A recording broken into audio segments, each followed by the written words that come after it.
A'udzubillahi minasyaitonirrajim. Bismillahirrahmanirrahim. Assalamualaikum warahmatullahi wabarakatuh. Waalaikumsalam warahmatullahi wabarakatuh. Alhamdulillahirabbil alamin wassalatu wassalamu ala asrofil anbiya'il mursalin sayyidina wa maulana Muhammad wa ala alihi wa ashabihi ajma'in. Qala rabbi shrah li sadri wa yassir li amri wa hlul 'uqdatam min lisani yafqahu qawli wa ba'du. Bi barakati wal karamati sultanul auliya sayyidina Syekh Abdul Qadir Jailani wa bi syafaati nabiyina wa maulana Muhammadin sallallahu alaihi wasallam bi idznillah wa ridallah ya Allah innaka ala kulli syai'in qadir. Yang saya hormati Ustaz selaku pengasuh Masjid Sri Nur Syafaat dan pengasuh Pak Wirban Sepeda Singomas, para santri semuanya yang saya cintai. Puji syukur kita panjatkan kepada Allah Subhanahu wa taala. Alhamdulillah malam hari ini kita lanjutkan kajian untuk membahas masalah beberapa pertanyaan yang sering sekali muncul secara umum yang ada kaitannya dengan masalah kejawen. Untuk kali ini saya menitik beratkan pada masalah tentang primbon. Saya bukan membahas primbonnya, bukan membahas perhitungan primbon, tapi banyak banget pertanyaan, baik itu secara inbox ataupun pertanyaan di grup atau di YouTube tentang masalah perjodohan yang mengikuti aturan primbon. Yang paling banyak lagi kamu orang Jawa, terutama orang Jawa. Ya. Ada yang nanya, Pak Den, menurut Pak Den gimana? Saya mau menikah, ternyata setelah dihitung-hitung weton saya dengan weton calon istri saya nggak ketemu, akhirnya dibatalin, harus dibatalkan. Karena apa? Nanti terjadi ini itu. Ini adalah sebuah bagi saya ini adalah adat istiadat yang masih sangat dipegang erat oleh orang-orang Jawa, terutama adalah orang-orang, bukannya kuno, pola pikirnya masih menggunakan adat kejawen yang sebetulnya agamanya sudah Islam. Agamanya sudah Islam, tapi pola dalam adat yang digunakan menggunakan unsur-unsur kepercayaan kejawen. Yang akan saya bahas, bagaimana kita menyikapi ini gitu loh, kalau ketemu seperti ini. Apakah kita ngikut seperti itu melalui primbon, ataukah kita memiliki cara tersendiri? Kita pahami dulu tentang primbon, kepercayaan itu. Apa sih primbon? Gitu kan? Primbon itu banyak maknanya, tapi secara umum primbon itu sebuah perbedaan dari primpen karo babon. Primpen itu apa ya? Contohnya nih, Ndra disimpan sing primpen, maksudnya sesuatu yang rahasia, yang disimpan, yang dipegang, yang disimpan menjadi sesuatu yang sangat berharga, namanya primpen. Babon itu induk, babon. Jadi babonnya primpen. Orang nyebutnya dengan primbon. Ada lagi makna lain nggak tahu, tapi bagi saya primbon ini adalah sebuah catatan sih sebetulnya, sebuah catatan yang isinya adalah sebuah kumpulan perhitungan-perhitungan yang digunakan oleh orang-orang Jawa kuno dalam memahami tentang masalah hari, masalah sifat, ya, terus kemudian masalah perjodohan, masalah perbintangan. Dan asal muasal dari ilmu primbon itu adalah biasanya adalah ilmu titen. Paham titen orang Jawa? Gampang dititeni itu maksudnya. Apa sih titen bahasa? Saya juga bingung nih. Ya gampang ditandai lah, dititeni. Ya, gampang dititeni. Maksudnya gini. Primbon itu salah satunya di dalamnya adalah berdasarkan dari titen. Contoh titen itu begini. Waduh, ini hari ini kok panas ya, hawanya panas terus mendung. Iki iso dititeni, mesti kok bengi udan. Itu ilmu titen namanya. Selain ilmu titen, yaitu ilmu katiyasane. Apa katiyasane? Kebiasaan.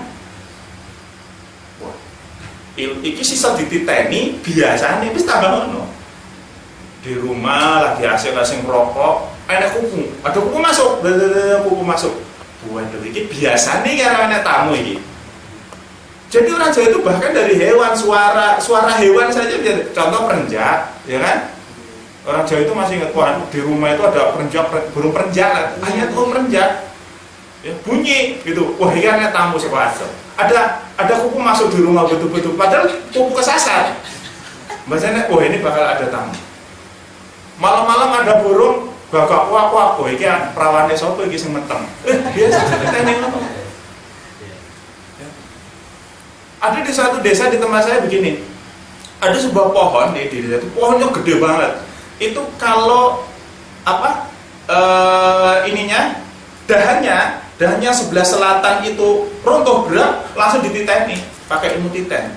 Iki sebelah lor, maksudnya yang arah ke utara, pasti arah enak mau mati. Walaupun lama, itu nggak sempal juga ya nanti ada orang mati gitu loh maksudnya di situ.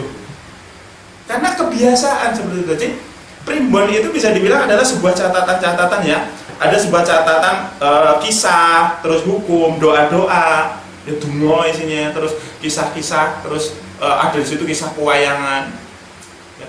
Terus kemudian yang didasarkan pada orang-orang yang pernah mengalami. Orang-orang dulu itu kan hobi banget tirakat. Orang zaman-zaman dulu hobi banget tirakat. Sehingga kebiasaan-kebiasaan ini menjadi sebuah catatan, menjadi sebuah kebiasaan. Akhirnya kebiasaan-kebiasaan ini menjadi sebuah sifat hari, sifat tanggal, sifat bulan. Kalau seperti ini pasti nantinya gini, kalau ini seperti ini. Kalau bahasa kita orang Islam disebut dengan sunatullah. Tapi kadang kita kebablasan. Orang Jawa kadang kebablasan dia bilang untuk memahami masalah sifat. Terus primbon kuno ini mulai dibentuk, dibukukan di masa zaman Sultan Agung ya, Sultan Agung di Mataram. Itu mulai dibukukan sehingga ada primbon-primbon seperti Betal Jemur. Itu ada bukunya. Saya juga punya primbon itu. Di rumah punya saya buku primbon penghitungan. Hanya sekedar untuk sebagai koleksi, untuk menambah wawasan. Saya nggak mengikuti itu. Hari ini, misalkan hari ini nogo dinone madepe ngendi, kita kalau nyari rezeki harus kemana gitu ya. Jadi saya itu kadang bingung kalau ngitip primbon. Tempat usaha saya di sebelah barat, nogo dinone madepe ngetan, berarti kalau mau jalan harus ngetan dulu. Lah tempat usaha saya mulan, masa aku ngetan di sini. Kalau zaman dulu oke lah nyari pekerjaan dagang, misalkan dagang keliling, wajar kan kalau dagang keliling. Lah kalau punya kantornya di sebelah barat, ada izin Pak, saya nggak sesuai dengan nagari, saya nggak boleh ke arah barat, saya harus ke utara, ke timur. Oh, dipecat lah, ya nggak bisa kayak gitu. Jadi pembukuan masalah ilmu masalah katiasane, ya ilmu titen itu dibukukan menjadi sebuah catatan-catatan masa di Sultan Agung Mataram. Terus bagaimana sebelum ada catatan primbon sehingga sampai dipegang orang seperti ini? Sebelum-sebelumnya terus bagaimana orang Jawa? Orang Jawa zaman dulu itu menggunakan ilmu titen, ilmu katiasannya menggunakan ilmu mangsa, mongso ini contoh nih, yang sampai sekarang ilmu mangsa masih dipakai. Saya ini mongso kasongo, rendeng, musim udan. Kalau musim kemarau kerjanya musim ketiga, kan? Dari mana coba kamu tahu musim ketiga? Kapisan, kapindo, katelu, kapat, kalimo, nanti kasongo, terus nggak sampai ke 12. Itu sebelum adanya catatan primbon. Zaman dulu menggunakan ilmu mangsa, ya, ilmu mangsa. Jadi kapan arep tandur, ojo pas mangsa ketiga, orang urip. Bener tapi memang. Tapi itu adalah ilmu titen. Biasanya kalau di perputarannya seperti ini, bintangnya seperti ini nanti akan terjadi musim hujan. Itu juga ilmu falak, ilmu alam. Nah, tapi kita nanti di sini akan bahas menjadi ilmu primbon ini menjadi begitu mengerucut kepada hal-hal yang sifatnya watak.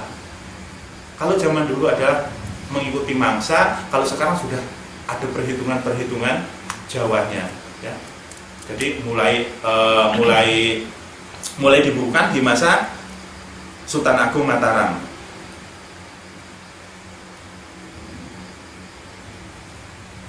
Ya, ilmu mangsa itu bisa orang Jawa punya petangan Jawi, ya, atau pranata mangsa. Pranata itu tadi mongso kapindo, katelu, ya, ketiga bahasa kita itu adalah mangsa. Terus kemudian ketika Islam masuk, akhirnya diakumulasi terus kemudian digabungkan menjadi kita mengenal ilmu tentang ilmu falak, ilmu perbintangan, terus kemudian ilmu penanggalan, kalender. Akhirnya penanggalan hijriah itu menjadi bagian dari kejawen. Kalau kita kan, kalau di Hijriah itu ada Muharram, Safar, Syawal, Ramadan, Jumadil akhir kan kayak gitu. Ya, kalau di Jawa itu kan hampir mirip toh. Suro, Safar, Mulut, Badha Mulut, kayak gitu kan. Tetap ketemunya 12. Sebetulnya itu adalah sama, menggunakan Hijriah sebagai patokannya.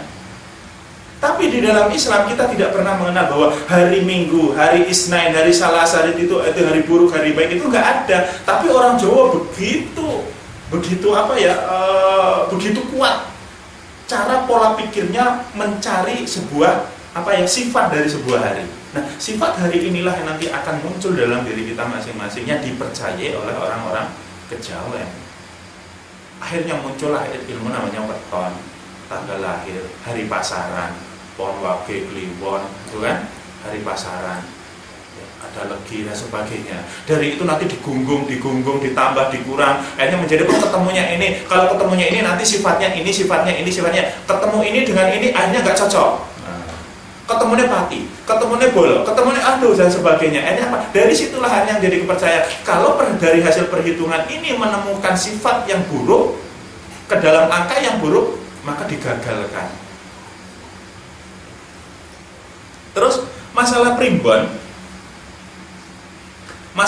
ini sebetulnya bukan cuma orang Jawa yang punya, bukan cuma orang Jawa. Orang Sunda juga punya, orang Batak punya, orang Lampung punya, orang Padang punya, ya.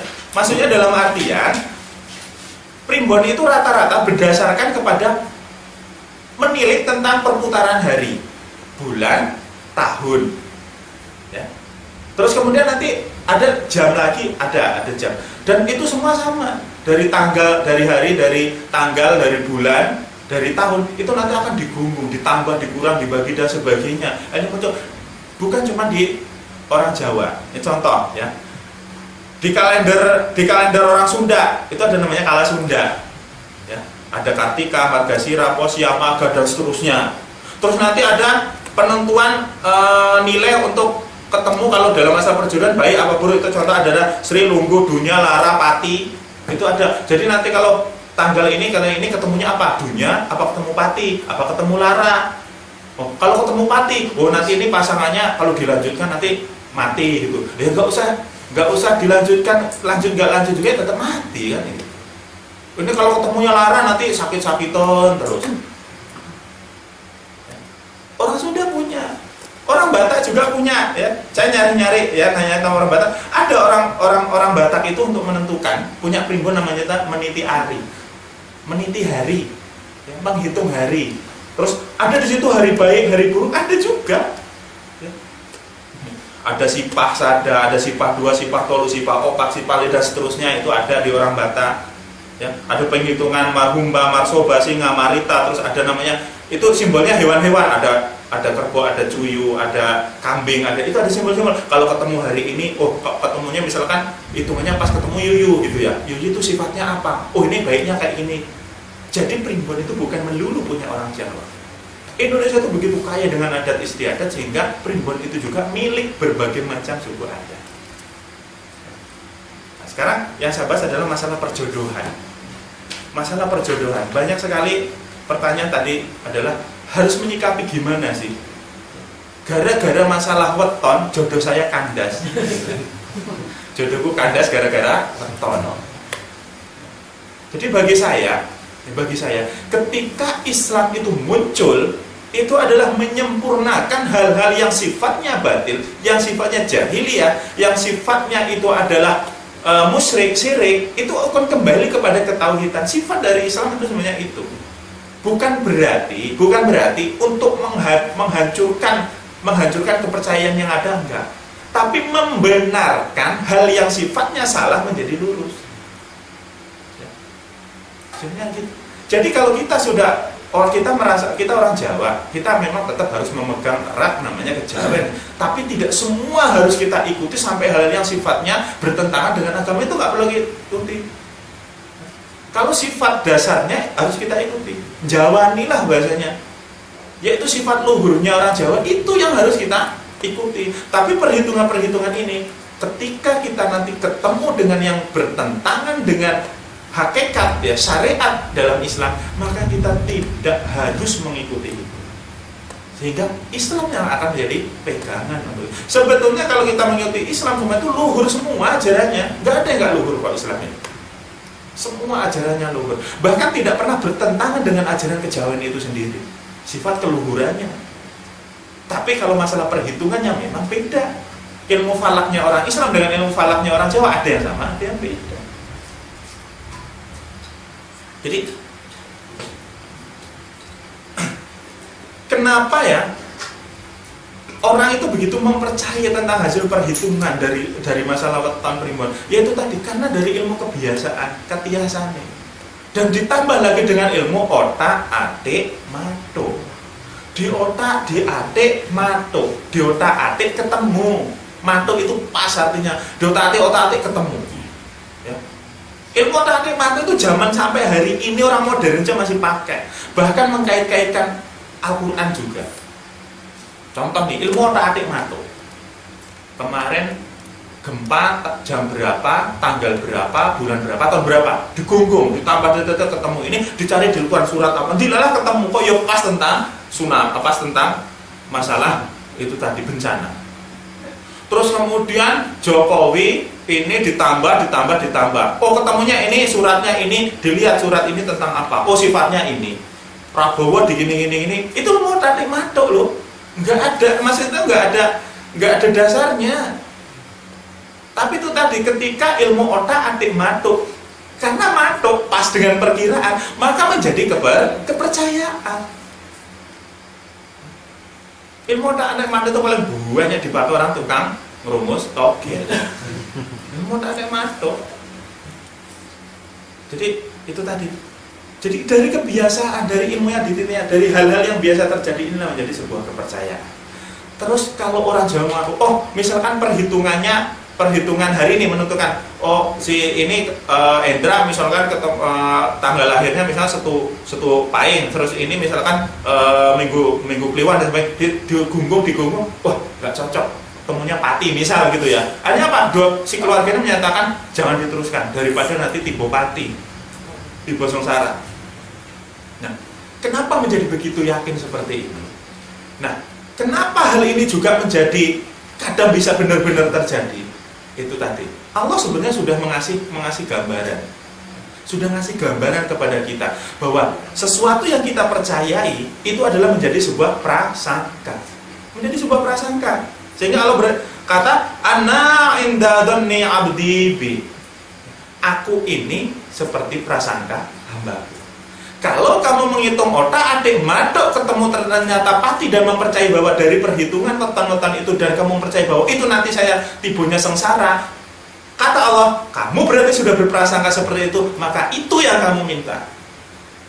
Lah kamu sudah berprasangkanya buruk tentang hari gara-gara hitungan weton. Kamu prasangkanya buruk, ya Allah sih sesuatu yang buruk. Karena apa? Aku ini seperti prasangka hamba, aku kan begitu. Oh kamu prasangkanya jatuhnya pati tenanan dan pateni. Makanya kuncinya ada di situ. Allah sudah ngasih tahu. Kuncinya adalah karena prasangka-prasangka yang begitu kuat dalam diri kita tentang kehidupan, tentang cilaka, tentang sial, ya. Itu akhirnya menjadi begitu tersugesti ke dalam diri kita sehingga menjadikan kita ini berprasangka itu dan Allah akhirnya mengabulkan prasangka kita. Prasangka-prasangka tentang ketemu yang seperti itu artinya prasangkanya suudon kan pada Allah. Padahal kita selalu mengikuti istilahnya orang Jawa adalah trimo ing pandum. Trimo ing pandum, menerima takdir. Hakikat daripada primo adalah trimo ing pandum adalah menerima takdir. Kalau kita sudah mengikuti menungso kuwi harus nrimo ing pandum, menerima yang ditakdirkan. Loh kalau menerima ditakdirkan ngapain kamu percaya kayak gitu? Ngapain kamu percaya kayak gitu? Berarti seolah-olah kamu sudah tahu takdir yang akan terjadi. Sehingga ketika kamu melakukan perhitungan dan kamu menyatakan nanti terjadi seperti ini, itu sama dengan kamu meramal. Dan meramal adalah pekerjaannya para tukang sihir. Makanya kita nggak boleh seperti itu. Prasangka kita selalu baik. Kita harus prasangka baik. Jadi sugesti yang begitu kuat terhadap primbon, kepercayaan itu hanya menumbuhkan hal-hal yang tidak diinginkan benar-benar terjadi. Karena itu tadi, mintanya kamu prasangka buruk, Allah mengikuti. Aku terserah apa prasangka hambaku. Ya tenang, makanya prasangkanya jangan buruk-buruk, baik terus. Walaupun itu buruk, berprasangkalah baik dulu. Atau dalam bahasa keren adalah praduga tak bersalah. Praduga tak bersalah. Orang salah saja masih disuruh praduga tidak bersalah dulu.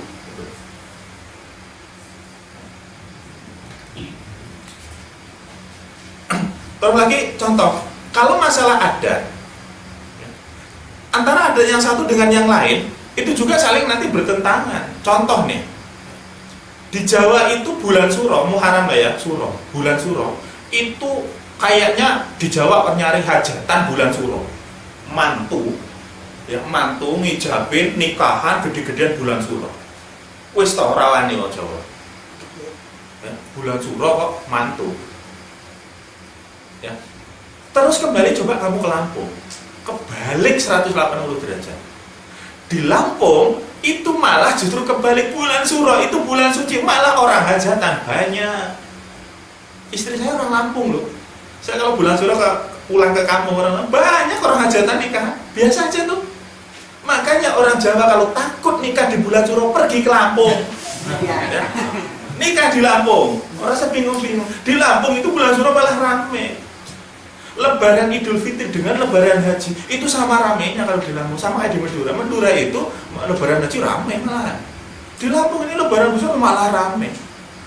Di sisi lain ada Jawa itu adalah bulan Suro dilarang untuk memiliki hajat yang besar karena nanti bulan Suro itu bulan Betara Kala gitu kan. Nanti sifat yang olo-olo itu untuk lah wong Lampung nggak percaya Betara Kala. Akhirnya apa, wong Lampung jojong aja. Betara Kala juga nang Lampung wedi apa kebegal. Akhirnya apa, jadi nikah aja di Lampung. Saya lo nikah istri saya orang Lampung, saya nggak pakai perhitungan Jawa. Bukan saya menghilangkan karakter Jawa, tidak. Karakter Jawa tetap saya pakai, tapi mempercayai itu yang saya nggak cocok. Kita seolah-olah sudah meramal tentang sesuatu yang akan terjadi, padahal meramal itu adalah kebiasaannya tukang sihir. Dan ingat, siapa yang datang kepada seseorang dan mempercayai ramalannya itu, maka 40 hari sholatnya tidak diterima. Berarti awakmu kalau sampai orang tuamu bilang, oh ini digunggung hari ini weton itu, oh nanti kamu tiba pati, kamu tiba sengsara, oh dan gue percaya sholatmu ora diterima, bisa-bisa. Lawan kayak gitu, lawan dengan hati, bukan kamu marah-marah dengan orang tua. Ajar kepada orang tua, kita itu punya agama. Rasulullah itu adalah sebaik-baik umat yang telah memberikan contoh terhadap bagaimana perjodohan. Jadi kita harus menyikapi. Terus kalau orang tua apa? Padahal gimana orang tetap ngotot pokoknya ora iso. Kowe kudu pisah, kamu harus pisah. Kalau kamu nggak pisah, kamu bukan anak saya. Oke, kita tidak boleh melawan orang tua. Oke gitu. Tapi jangan dalam artian pisah, oke lah pisah. Kamu kan masih punya Gusti Allah. Kamu mengikuti orang tua, tapi kamu nyelondoh kepada Allah. Nyelondoh itu bahasa kita itu apa ya? Yang DP lah ke Gusti Allah itu, minta kepada Gusti Allah. Untuk apa? Untuk dibukakan pintu hati orang tua kita. Kalau orang zaman dulu gak diterima sama orang tuanya. Oh poso, tirakat, poso, mutih, ngeblong dan sebagainya. Yang sampai diminta kepada Tuhan agar semua dilancarkan. Dadi jodohnya. Coba saya enggak kan? Digunggung Jawa kabur cah lho. Ini kambuh di mana nikahnya kan? Hanya apa? Sengsara bener karena nikah kaburan gitu kan. Ini sengsara bener. Jadi sebetulnya itu dalam setiap, kalau dalam pribon sebenarnya, misalkan gini, kalau kamu ini ketemu hari buruk, wetonmu dengan weton calon istrimu digunggung, kok ternyata ketemunya mati, itu ada pantangannya. Maksudnya itu biar tidak ketemu itu, nanti mungkin sesajian ada. Mungkin nanti agar ini menumbalkan apa gitu ya, melakukan sesaji apa. Itu kalau orang memang benar-benar paham kejawen, itu akan untuk membuang, bahasa kita ngeruat, membuang sial, agar nanti pernikahan ini pernikahannya diruat. Biar apa? Biar weton yang tidak sama, yang tidak sesuai dengan sifat hari itu tadi, akhirnya menjadi netral. Itu ada namanya ruatan. Tapi kita tetap nggak boleh melakukan itu, nggak boleh melakukan. Jadi kalau kamu, misalkan kamu ditolak gara-gara itu, sudah saking cintanya, turuti orang tuamu. Kalau nggak boleh, ya sudah nggak boleh.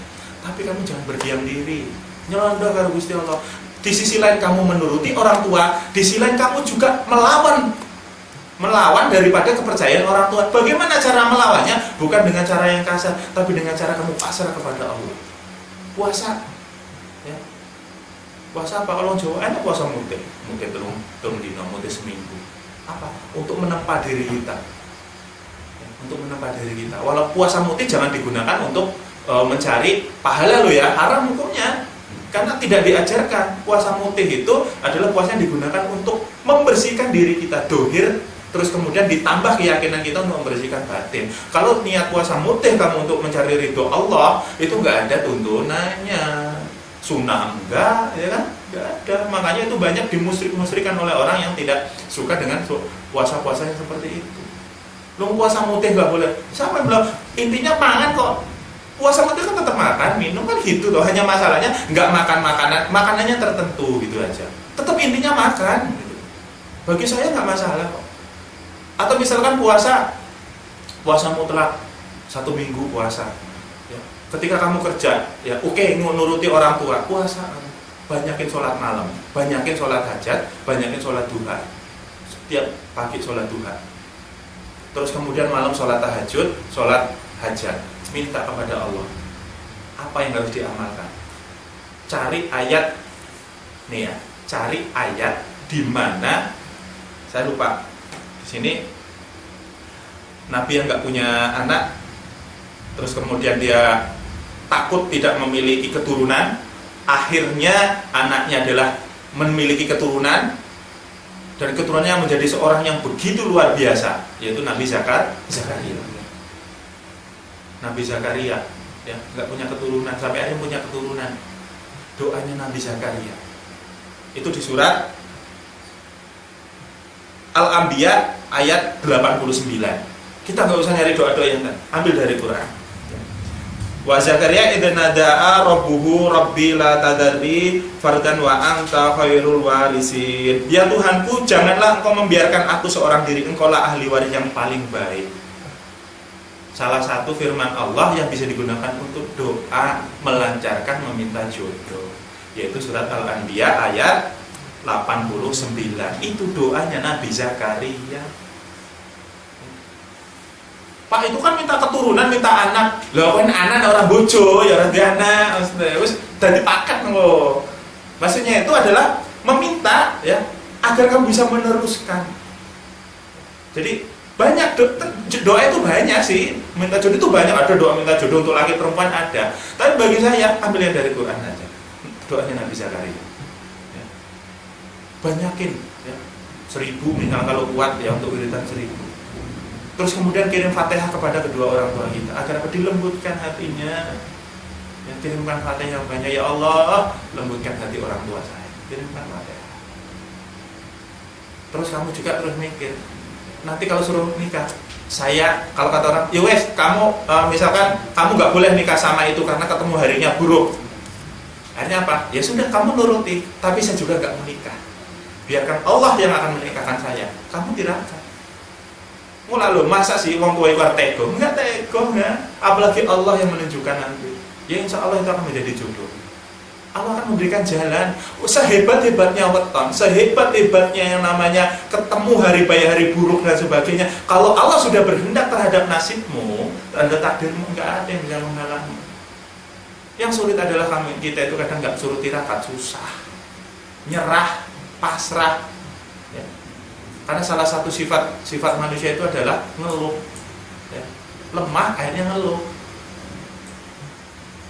Jadi apabila kita ketemu dengan orang tua yang melakukan perhitungan itu, ya kita memang nggak boleh melawan, orang tua nggak boleh melawan, ya, nggak boleh melawan, turuti saja, turuti.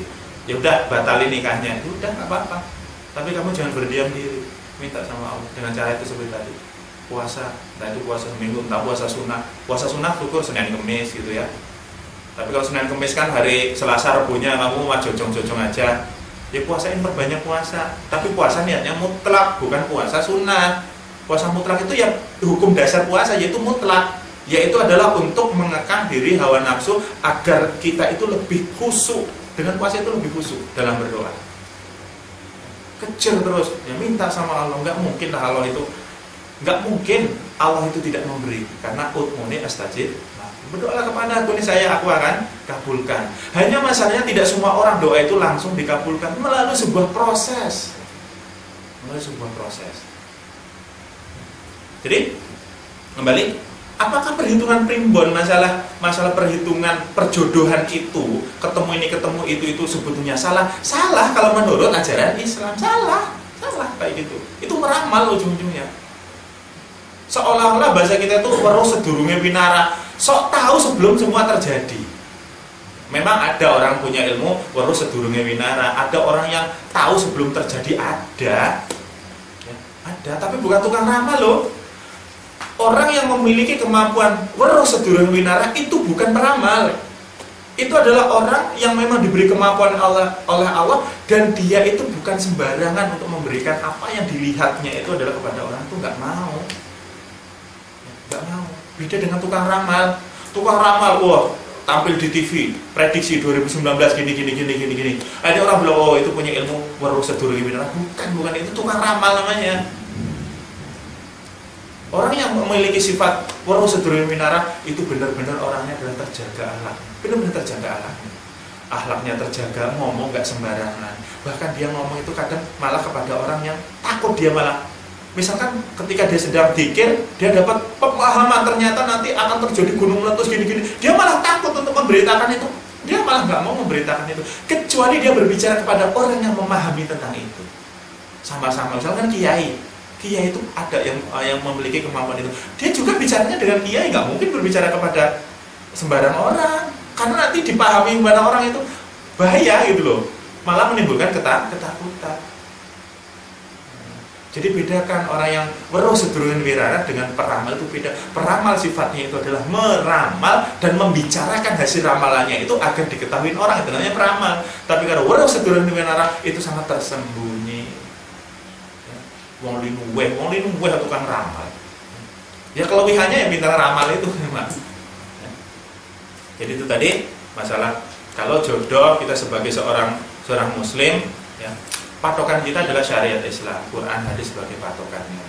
Dan kepada untuk orang tua yang masih berpegang teguh erat kepada masalah perhitungan weton itu, bagi saya tinggalkanlah. Perhitungan itu tinggalin. Tapi kalau keluhuran kejawen tetap digunakan. Tapi masalah perhitungan itu kita tidak gunakan yang menggunakan Islam. Ada beberapa hal yang harus disegerakan dalam Islam. Pertama, orang meninggal itu disegerakan untuk dimakamkan. Muda-mudi yang sudah saling mencintai itu disegerakan untuk dinikah, karena dikhawatirkan dia adalah nanti melakukan zina. Orang dengar adzan disegerakan sholat, mati segera dikuburkan, terus ketemu pasangan ya segera dinikahkan. Takutnya adalah terjadi seperti itu, perzinahan terjadi. Terus masalah jodoh Rasulullah juga mengajarkan silakan menggunakan prinsip yang dipilih oleh kamu ingin menikah itu yang dipilih karena agamanya, karena hartanya, karena rupanya, atau karena keturunannya.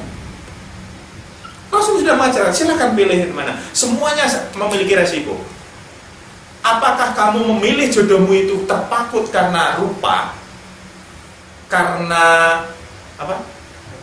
hartanya, terus karena keluarganya, keturunan, maksudnya keturunan orang, atau karena agamanya? Oh, seorang semuanya beda. Oh, karena agamanya. Embel, wis toh, cintai aku karena Allah. Oh, les gombel gedes. Zaman sekarang, apa yang ngetren itu sih sekarang? Ta'aruf ya. Ta'aruf dengan ta'aruf itu sekarang jadi keliru. Ta'aruf malah pacaran yang ngisor ta'aruf. Orang itu konsep ta'aruf itu kadang itu banyak yang kadang keliru. Konsep hijrah itu juga kadang keliru. Ta'aruf itu adalah sebetulnya itu bagi kita tuh bahasa gitu tuh memang Islam tidak mengajarkan pacaran, suruh ta'aruf.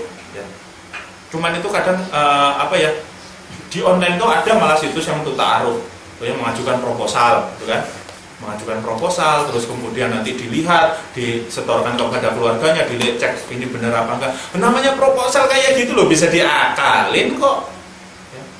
Kalau kamu benar-benar ta'aruf, mau ta'aruf, perempuannya ta'aruf, lakinya ta'aruf, hanya cukup melihat, oh itu wanita itu baik dan aku suka padanya, maka laki-laki ini adalah mendatangi orang tuanya, bukan datangi ceweknya, datangin orang tuanya. Ya, nembung, bahasa Jawa itu tembung. Pak, bapak punya anak perempuan, apakah boleh saya menjadi suaminya? Apakah boleh saya menjadi anak?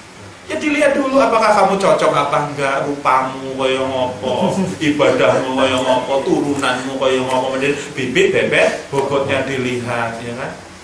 Ini ta'aruf malah yang diajak ta'aruf malah cewek-ceweknya itu keliru loh maksudnya.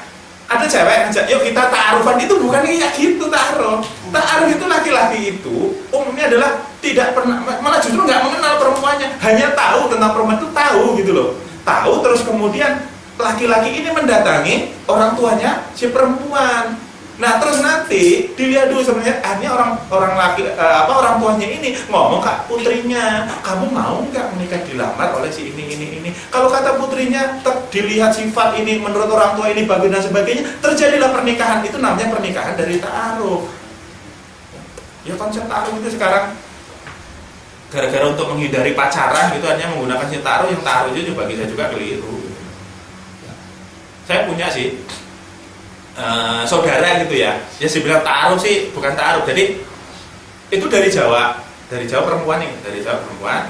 Terus temannya Pak Lek saya itu punya teman masih bujang.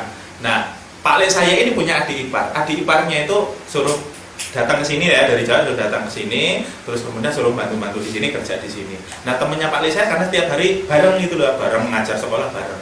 Terus tahu sama adik iparnya. Terus katanya ngomong, Mas, aku oleh orang nikah karo adik ipar sampean. Nah, terus akhirnya lelenya ngomong, anu Dek, kowe gelem ora nikah karo si kae ngene-ngene gelem. Akhirnya gelem jadi nikah. Hanya gara-gara cuma lihat doang. Pacaran enggak, cuma nyampe 1 minggu ditembung jadi sekarang tuh sampai hari ini. Dasarnya yang laki-lakinya itu memang agamanya bagus, dieman, gak banyak tingkah. Yang perempuannya anak pondokan, ya jadi. Saya ini preman lapangan, ya. Preman dalan, ta'aruf. Yang perempuannya biasa cekrek, umbar ini, umbar itu, ngajak ta'aruf. Mitame, ta'aruf lah iya. Orang kalau mau ta'aruf itu benar-benar menjaga semuanya.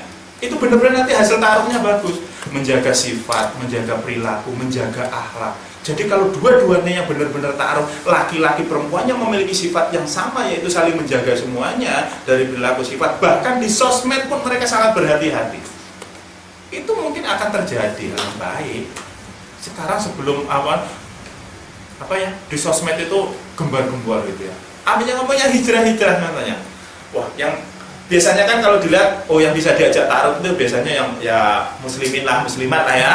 Ya perempuan, jilbaban, sekarang dipakai cadar ya, pakai kurba itu, pakai cadar gitu ya. Tok di Facebook, nggak usah diajak ta'aruf. Kalau kamu melihat ada cewek di sosmed, di Instagram, di Facebook, di Twitter, walaupun berukut pakai di sini, sering selfie jegrek, di foto di sana dan sebagainya, ngajak ta'aruf, tinggalin. Itu sudah ketahuan sifatnya adalah tukang mengumbar. Sekarang saya tanya, fungsi dia menutup badan dengan cara menggunakan cadar, menggunakan burka dan sebagainya tertutup, untuk apa dia harus foto ditampilkan di video? Coba untuk apa? Saya ingin tahu. Biar apa? Biar dilihat. Ria apa bukan? Ria terhadap dirinya. Oh, kan tertutup. Bukan masalah tertutupnya. Kamu telah mengumbar dirimu walaupun tertutup. Kamu berarti meriakan ketertutupanmu agar dinilai orang baik. Itu nggak usah diajak ta'aruf. Jangan kenalan nih soal ta'aruf. Saya itu kadang ya aneh sih. Hijrah itu hanya masalah jilbab toh. Hijrah masalah pakaian. Hijrah itu ya sifat, sikap, perilaku, akhlak, itu hijrah namanya. Hijrah cuman pakaiannya toh. Saya sih bukan maksudnya itu Tidak membenci lah ya orang yang ya bagus sih mencoba merubah diri dari mulai pakaian. Biasa aja deh. Maksudnya itu di Facebook itu jangan terlalu mengumbar kehidupan, maksudnya itu mengekspos pribadi. Itu jangan sampai. Tutup. Ya. Buat Facebook, buat Instagram, buat sosmed untuk melihat berita, untuk melihat ya biar kita tuh nggak kuper lah. Ya. Kita tuh nggak ketinggalan zaman, nggak ketinggalan teknologi. Ya, cari ya untuk mencari sesuatu yang baik, belajar, melihat sesuatu yang buruk, pelajari bahwa itu buruk, yang baik diambil. Nggak perlu kamu mengeksploitasi dirimu sendiri agar orang tahu bahwa kamu hijrah, agar orang tahu bahwa kamu itu sudah berubah. Bukan begitu caranya. Loh, itu padahal sering foto di itu gimana? Saya nggak perlu taruh sendiri bojo. Saya nggak perlu apa ya? Kalau saya di Facebook, untuk apa sih sosmed bagi saya? Untuk lucu-lucuan itu aja. Kalau masalah serius di dunia nyata kayak gini, saya dengan kamu serius. Coba kita bahas di sosmed. Sosmed itu ya ada seriusnya, tapi saya banyak guyonnya karena apa? Nggak usah terlalu serius karena apa? Kalau kamu serius di sosmed, kamu begitu serius menjadi orang yang fanatik. Sekarang itu banyak orang fanatik gara-gara di sosmed. Ya, jadi fanatik. Saya gunakan sosmed itu ya untuk melihat karakter orang. Orang yang komen itu kadang saya pahami karakternya. Orang yang berbicara dengan saya pahami. Orang yang mau olok-olok saya pahami kok karakternya. Dari sosmed itu sedikit sih saya bisa memahami karakternya begini, karakternya begini. Oke, kita kembali ya. Kembali ke masalah primbon. Jadi apa yang menjadi dasar kita? Apa yang menjadi dasar kita untuk masalah perjodohan ini adalah kembali kepada Al-Quran dan hadis, di mana bahwa masalah primbon perjodohan, ya, masalah primbon perjodohan sifatnya kejaban, itu adalah kita tidak boleh mempercayai 100% tentang itu, karena itu berisi tentang ramalan.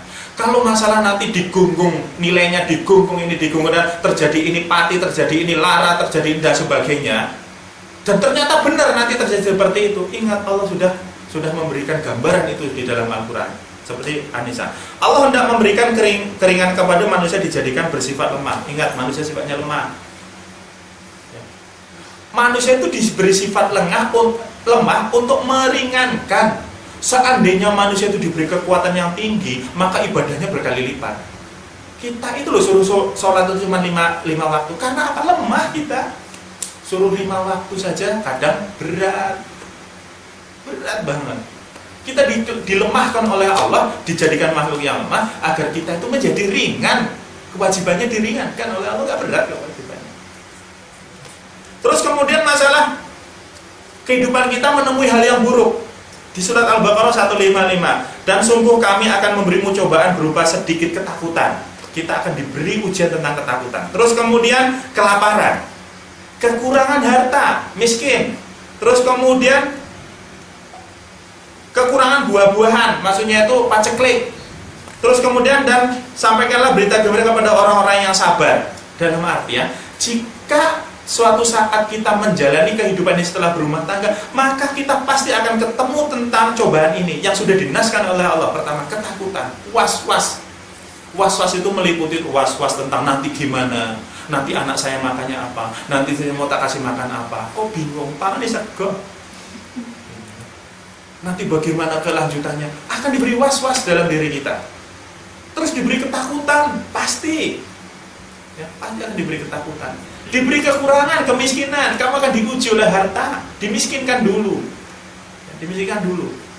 Terus siapakah orang yang akan menikmati? Adalah orang-orang yang sabar tentang ini semua.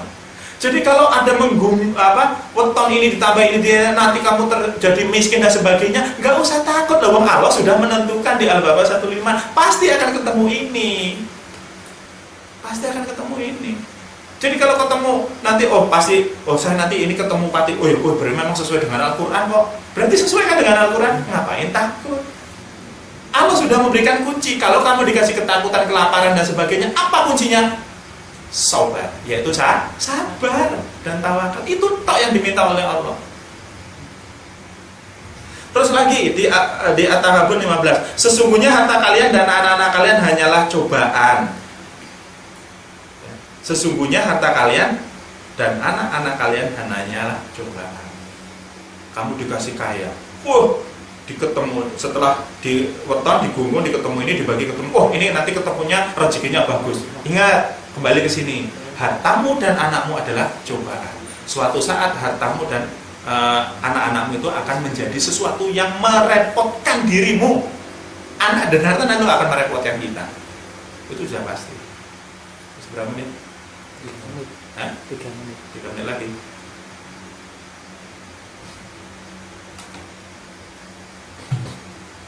Kalau yang apa? Yang kemarin itu udah terhapus belum ya? Udah dihapus semua.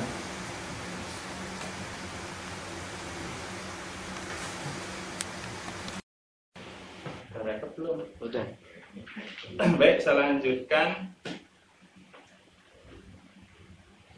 Jadi sesungguhnya harta kalian dan anak kalian hanyalah sebuah cobaan.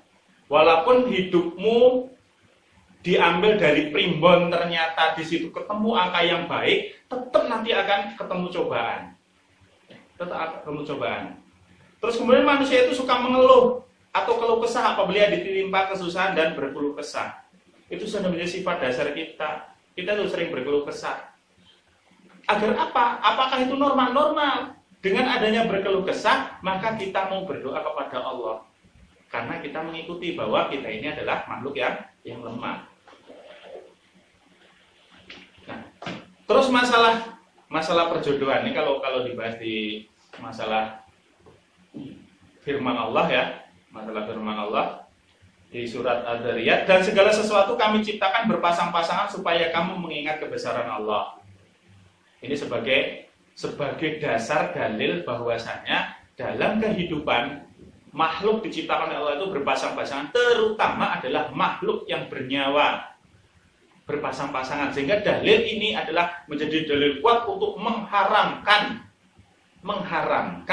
yaitu kegiatan yang dibilang adalah orang suka sesama jenis. Itu menjadi haram, dalilnya sudah sangat kuat. Terus dijadikan indah bagi manusia kesukaan kepada benda-benda yang diinginkan, yaitu perempuan-perempuan. Ali Imran ayat 14. Ini untuk laki-laki, bahwa perempuan itu dibuat seindah mungkin ya, dibuat seindah mungkin untuk menarik laki-laki. Sehingga dengan itu akhirnya apa? Laki-laki mau menikah dengan seorang wanita.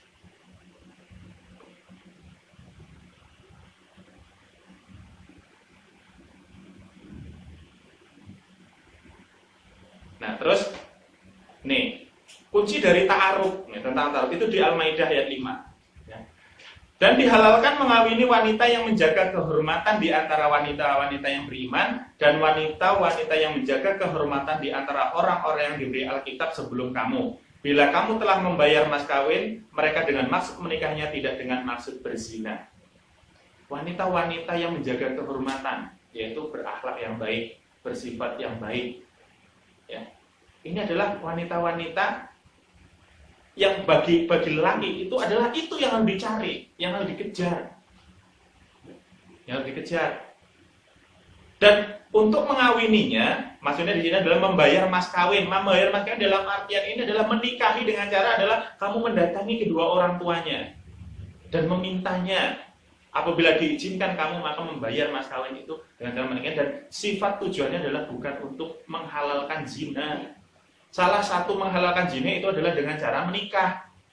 Jadi kalau cuma niatnya kamu itu biar sah, nggak zina, terus nikah, itu hukumnya tidak halal. Ada yang menyatakan bahwa haram nikah kontrak. Jadi di zaman dulu ya, nikah kontrak itu sangat dikenal. Jadi karena orang itu kerja saya pernah mendengar sebuah cerita di daerah Jawa Barat, itu orang kerja dari Arab, laki-laki, terus karena di situ dia nyewa rumah dan nggak ada istri, akhirnya dia menikah dengan orang situ. Tapi dikontrak hanya setahun. Nanti setelah dia pulang cerai. Itu kawin kontrak. Itu sudah ada dari zaman Rasulullah, nikah kontrak itu sudah ada. Dan ini dinyatakan haram. Terus lagi, dan janganlah kamu menikahi wanita-wanita musyrik sebelum mereka beriman. Ini menjadi dalil bahwa kamu tidak boleh menikah dengan orang yang berbeda agama. Wanita muslim itu haram menikahi lelaki non-muslim. lelaki muslim itu haram menikahi wanita yang non muslim. Dalilnya adalah surat Al-Baqarah ayat 221. Haram hukumnya. Menjadi halal setelah mereka beriman, dalam artian telah memeluk agama Islam. Sesungguhnya wanita-wanita budak yang mukmin lebih baik dari wanita musyrik walaupun dia lebih menarik hatimu. Mereka mengajak ke neraka sedangkan Allah mengajak ke surga dan ampunan dengan izinnya. Ini sebagai perbandingan. Budak ini adalah sebagai perbandingan bahwa wanita-wanita yang dianggap jelek, kotor, miskin lah ya. Tapi dia beriman kepada itu lebih baik untukmu daripada wanita-wanita musyrik, wanita yang kafir walaupun itu menarik, cantik, kaya dan sebagainya. Karena apa? Itu mengajak untuk masuk ke dalam neraka, sedangkan Allah mengajak kamu untuk masuk ke surga. Tapi kata jalannya nggak enak, kamu nolak. Ya, masa dikasih ya jodoh kok welek kan? Karena sudah sifat manusia. Karena itu tadi manusia itu diberi diberi sifat senang keindahan. Nggak laki nggak perempuan, Allah memberikan sifat suka dengan keindahan. Sehingga ketika masalah jodoh pasti nyari yang bagus. Nyari yang bagus dimulai dari sifat, dari dohirnya dulu. Yang perempuan nyarinya yang ganteng, ya. Yang laki-laki nyarinya yang cantik. Itu sudah dinaskan bahwa kita itu tertarik dengan hal itu. Tapi Allah kembali yang memberikan bahwa belum tentu yang ganteng, yang cantik itu adalah sesuai dengan apa yang Allah kehendaki. Apalagi adalah orang-orang yang kafir. Kafir ini bukan berarti di sini menjelekkan orang, enggak, maksudnya orang yang bukan muslim, maksudnya gini, orang yang kufur terhadap Allah itu disebut kafir. Siapa yang orang kufur? Orang yang tidak percaya kepada Allah Subhanahu wa taala dan dia tidak memeluk Islam itu disebut orang-orang kufur. Orang yang memiliki sifat kufur, yang memiliki sifat kufur disebut kafir. Bukan berarti ini menghina agama lain, orang lain, bukan. Maksudnya itu adalah sebutan bagi orang muslim untuk orang yang bersifat kufur, yaitu tidak bertauhid kepada Allah, itu disebut dengan kafir. Jadi menjadi sandaran. Jadi kamu haram menikahi wanita yang bukan muslim. Yang wanita juga haram menikahi lelaki yang bukan muslim.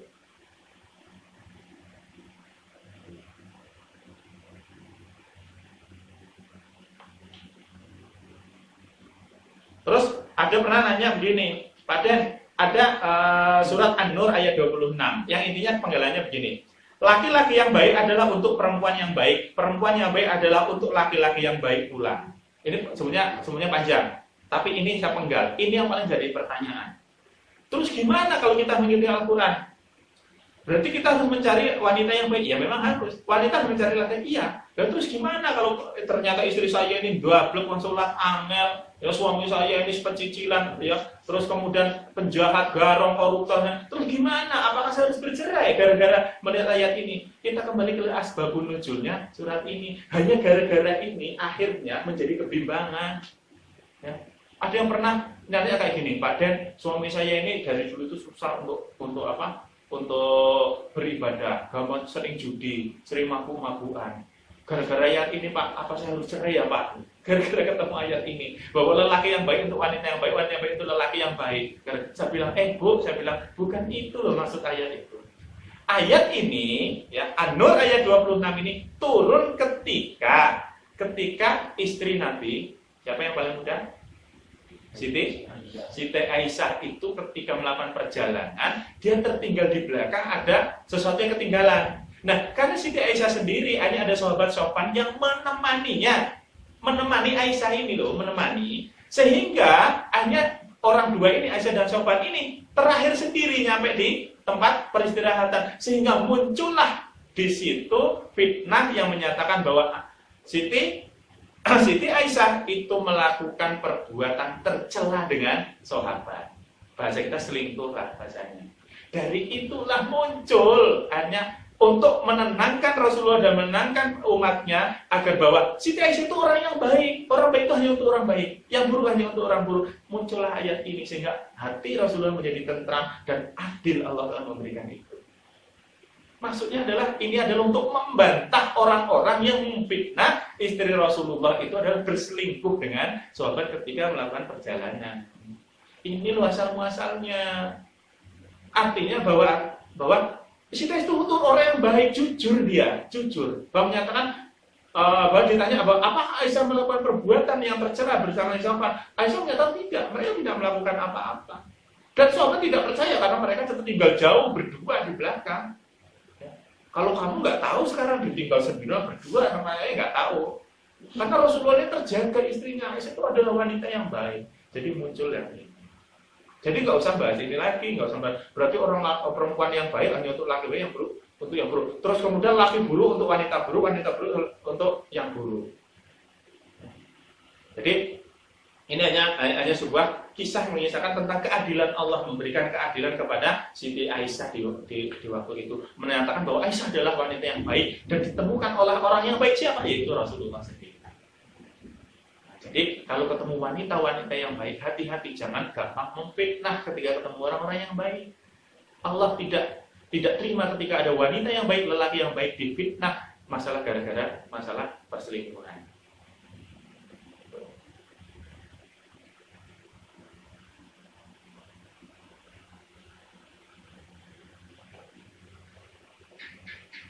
Jadi masalah perjodohan tadi ya, primbon ya.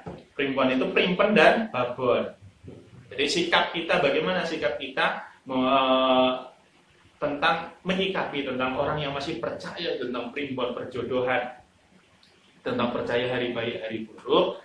Kita sebagai orang muslim punya pedoman sendiri. Ada Al-Quran, ada hadis, banyak sudah menerangkan. Terus kemudian kisah-kisah riwayat Rasulullah, baca kisah-kisah para sahabat agar hati kita itu menjadi tenang. Semua itu sudah dinaskan, Allah sudah menjanjikan. Jangan takut terhadap kejadian yang akan buruk menimpa kita, karena memang itu akan terjadi. Jangan menjadi orang peramal. Hanya gara-gara kamu melakukan otak-atik metuk terhadap weton, akhirnya kamu menjadi peramal. Haram hukumnya meramal-ramal seperti itu. Kalau kamu masih bersikukuh, masih berhukum memagang adat desa, ya monggo, saya nggak melarang loh. Saya itu nggak melarang orang melakukan perhitungan. Monggo, silakan aja. Silakan. Tapi itu justru akan menyusahkan dirimu sendiri. Islam itu datang dengan sesuatu yang sangat sempurna tapi ringan. Islam itu nggak ribet loh. Islam itu nggak ribet. Orang mau nikah saja, yang penting ada mahar, ada saksi, ada wali, sah nilainya. Silakan kawan bareng, nggak apa-apa.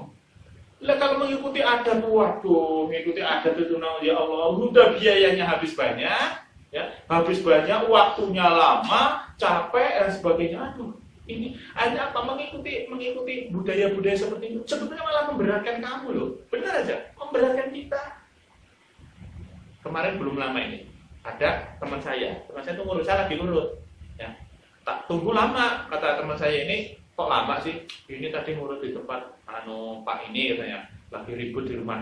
Ribut ngapain? Jadi ceritanya si laki-laki ini mau datang lamar ke si perempuan. Ini beda suku, beda adat. Awalnya minta kalung 10 gram dengan uang 25 juta gitu loh. Nah lihat, dari awal mau ngelamar saja udah minta kayak gitu. Disanggupi, 10 juta dan uang perhiasan 10 gram disanggupi. Ketika nyampe sana berubah, kumpul keluarganya minta 50 juta. Ulang lagi. Nggak jadi kasih. Akhirnya rebukan di rumah, gini dan sebagainya. Tuh hanya memberatkan kan sebetulnya. Sebenarnya nikah itu simpel, sangat simpel. Tapi manusia itu sendiri yang memberatkan. Islam datang itu untuk mempermudah, malah kita mempersulitnya dengan adat-adat seperti itu. Silakan gunakan adat, tapi tidak mempersulit masalah pernikahannya. Misalnya mau hajatan, ya monggo, nanggep organ ya, 7 hari 7 malam, silakan aja kalau kamu mampu. Tapi jangan memberatkan pernikahannya loh. Jangan memberatkan pernikahannya, karena Islam itu tidak memberatkan dalam hal itu. Dan kalau hajatanmu itu sebenarnya kan karena budaya atau hajatan itu. Nikahnya murah, hajatannya yang mahal. Apalagi di adat saya, di orang Lampung. Orang Lampung itu kalau pakai adat, walah, kebunnya, berapa itu kebunnya. Semua lah intinya, semua di suku kita di Indonesia ini, kalau masalah pernikahan, itu kalau menggunakan adat pasti mengeluarkan biaya yang sangat-sangat mahal. Adanya Islam datang ke sini adalah untuk meringankan itu semua. Apakah kita memilih sesuatu yang ringan, tapi halal, ataukah memberatkan tapi halal? Enak yang ringan halal loh. Iya. Tapi kalau makanan kan yang enak halal kan, itu yang dicarikan, enak halal akeh di sana. Saya bukan menentang tentang masalah adat budaya kejar saya sendiri orang itu bukan maksudnya. Kadang adat ini ada justru malah memberatkan kita, menghalang-halangi kita, hanya muncullah namanya perzinahan. Muncullah anak itu melawan orang tua. Ketika anak itu sudah menikah, sudah dijabat, itu sudah menjadi haknya suaminya. Mereka itu sudah siap untuk menempuh hidup baru. Kita sebagai orang tua itu adalah tinggal mengajarkan hal-hal yang baik, mencontohkan hal-hal yang baik dari rumah tangga yang sedang dilakukan sekarang. Jadi sikap kita adalah seperti itu, kembali ke agama, kembali ke mengalah syariat agama. Ini masalah baru ada. Bagaimana negara sama? Di India ada perhitungan, di Afrika itu ada, semua negara itu punya perhitungan dalam masalah pernikahan. Tapi adat modern, ketika modern muncul, ini adalah muncul sifat yang ringan juga ada. Ya, apalagi sekarang sudah modern, ditambah lagi dengan syariat Islam, tambah ringan. Gitu kan. Tambah ringan. Jadi kalau masih ada orang yang masih memegang erat, bagi tadi anaknya bingung karena orang tuanya begitu kolotnya memegang erat masalah perhitungan kejawen, masalah perjodohan, silakan diikuti, nggak apa-apa. Ya, ditanggal dulu, maksudnya itu ditangguhkan dulu, turuti orang tua, tapi kita juga tirakan. Orang zaman dulu itu ingin memperbaiki itu juga tirakan. Terus masalah adat budaya juga beda-beda. Seperti tadi kalau susah ketemu nikah, mau hajatan di bulan Suro bingung di Jawa ke Lampung, nanti hajatannya di Lampung, ada apa-apa. Betorokol itu hanya ada di Jawa, betorokol ada di Lampung, kayak gitu.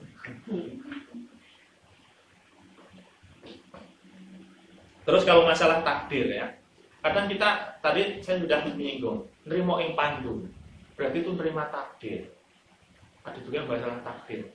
Ya kalau kita sudah nerimo ing pandu, sudah menerima diri kita ini sesuai dengan pandum yang ditentukan oleh Allah, digariskan oleh Allah, maka kita tidak perlu lagi sebetulnya kita menggunggung, itu menambah, mengurangi itu. Kita hanya meyakini pasti ini terjadi, ya nanti akan terjadi. Mau menghindari seperti apapun tidak akan bisa terhindar. Itu kalau kita membahas masalah takdir. Terus saya nanya, takdir itu sebenarnya gimana toh? Takdir itu gimana? Bahkan sampai ada orang berprestasi begini. Kalau manusia itu lahir sudah ketika bayi dalam kandungan itu ditakdirkan kan, umurnya, baik buruknya ya kan, surga nerakanya, terus kemudian apanya? Jodohnya kan? Rizki, jodoh, mati, baik buruknya sudah ditentukan. Terus bagaimana kalau ada orang ketika meninggal mati itu adalah buruk? Berarti Allah semena-mena terhadap makhluk, ya kan? Allah itu maha baik loh. Allah itu maha baik. Tapi kenapa sampai ada menakdirkan orang itu sampai hidupnya itu adalah hidup susah, terus kemudian hidupnya itu adalah mati dengan mati kekafiran? Berarti Allah semena-mena, ya enggak? Coba. Kalau Allah itu maha baik, kenapa Allah menakdirkan makhluknya menjadi makhluk yang buruk? Padahal memahami takdir nggak seperti itu. Ya. Jadi mati kita itu sudah ditentukan oleh Allah. Jodoh kita sudah ditentukan, rezeki kita sudah ditentukan. Tapi masalah jodoh rezeki ini begitu luasnya. Yang ditentukan itu sangat-sangat luas gitu. Kita nggak ngerti keluasannya itu seperti apa. Ya, misalnya gini loh maksudnya gini. Kita itu sebetulnya sudah ditakdirkan mati di umur, misalkan umurnya 80 tahun. Sudah ditakdirkan umur 80 tahun mati nih ya. Tapi Allah juga berfirman ya. Di sini ada firman begini. Allah menghapuskan apa yang dikehendaki dan menetapkan apa yang dikehendaki, dan di sisinya telah terdapat umur kitab, yaitu Laul Mahfuz Araf ayat 39. Allah sudah menentukan takdir, tapi Allah juga masih bisa merubah takdir. Loh, Allah kok merubah takdir? Lah yang bikin dia kok kita cerewet? Ya biarin aja toh. Allah menghapuskan apa yang dia kehendaki dan menetapkan apa yang dia kehendaki. Terus ada lagi firman surah Ar-Ra'd ayat 11, sesungguhnya Allah tidak merubah keadaan suatu kaum sehingga mereka berubah keadaan yang ada pada diri mereka sendiri. Kita sudah ditakdirkan mati umur 80 tahun. Yang dipikir itu matinya seperti apa itu loh. Jadi bisa menjadi sebuah perbandingan variatif. Takdir Allah itu menurut saya bukan konstan tapi variatif. Jika kamu melakukan ini, maka takdirnya ini. Jika melakukan ini, maka takdirnya ini. Gitu loh maksudnya. Jadi selalu berbarengan. Berarti kalau manusia diberi pilihan, kamu nanti takdirnya itu matinya menjadi kafir jika melakukan ini, tapi kalau kamu melakukan ini, kamu matinya menjadi beriman. Tapi matinya sudah ditakdirkan. Berarti ada dua takdir kematiannya, yaitu dia melakukan mati kafir karena dia melakukan suatu hal, atau dia mati beriman karena dia melakukan suatu hal. Maksudnya Allah sudah menentukan mati orang menjadi kafirnya itu ditentukan insya Allah dua-duanya. Jadi Allah itu sudah menentukan seseorang itu ya baik, menentukan juga buruk. Tapi jalan keburukan itu diserahkan pada manusia sendiri. Gitu loh. Umpamanya, kamu itu mau ke pasar, niat kamu ke pasar, tapi takdirmu bisa nggak ke pasar. Karena Allah itu begini, oke, kamu bawa motor ke arah barat. Kamu ditakdirkan ke pasar jika kamu melewati sebelah utara, kamu nanti justru akan ke rumah sakit kalau kamu melewati sebelah selatan. Jadi ingat, takdirnya ada dua. Kamu itu akan ditakdirkan ke pasar kalau lewat utara, kamu ke rumah sakit. Berarti kamu ke atas. Terserah kamu nanti ketika di tengah jalan, saya mau ke pasar. Lewat sana kok jalannya ada polisi toh. Ada polisi. Sebetulnya kamu masih bisa menerabas ke sana. Tapi kamu dikasih pilihan, mau tetap lewat sana atau lewat sebelah sini. Berarti kalau kamu lewat sini, takdirnya kamu nanti lewat depan rumah sakit. Tapi kalau kamu lewatnya sini, kamu nanti lewatnya depan pasar. Paham nggak? Jadi Allah itu menentukan takdir gak semena-mena loh. Allah itu maha pengasih, maha penyayang, sayang dengan makhluknya. Semua makhluknya itu ingin dibuat kebaik. Tapi kebaikan dan keburukan itu adalah pilihan oleh kita. Kita mau milih yang mana? Sehingga takdir itu selalu dipilih. Mau yang baik atau yang buruk. Kamu milih takdir baik, silakan. Kamu takdir buruk, silakan. Bahkan umur aja bisa dipanjangkan.